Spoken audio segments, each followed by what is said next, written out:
Monsieur le Président.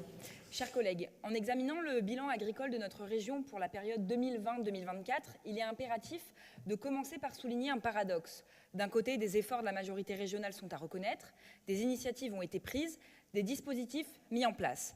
Mais d'un autre côté, les moyens accordés restent terriblement insuffisants au regard des enjeux auxquels notre agriculture est confrontée.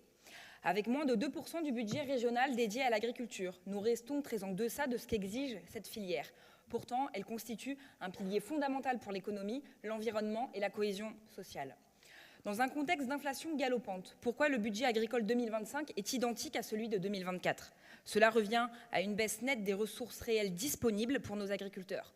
Ils subissent déjà la pression des crises climatiques, de la concurrence internationale exacerbée par des accords comme le Mercosur. On en parle ou on n'en parle pas ?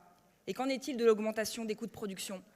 Sur le FEADER, force est de constater que la lenteur des procédures et la lourdeur bureaucratique continuent de pénaliser nos agriculteurs. Bien sûr, la capacité de la région à avancer des fonds pour pallier ces retards est à saluer. Cependant, pourquoi masquer les dysfonctionnements structurels ? Ne pensez-vous pas qu'ils exigent davantage de rigueur et de transparence dans la gestion ? Par ailleurs, il est crucial pour l'avenir de notre agriculture de soutenir le renouvellement générationnel, bien insuffisant pour le moment. La dotation jeunes agriculteurs et les prêts d'honneur que vous attribuez sont bien en deçà des besoins réels, notamment dans les zones soumises à une forte pression foncière.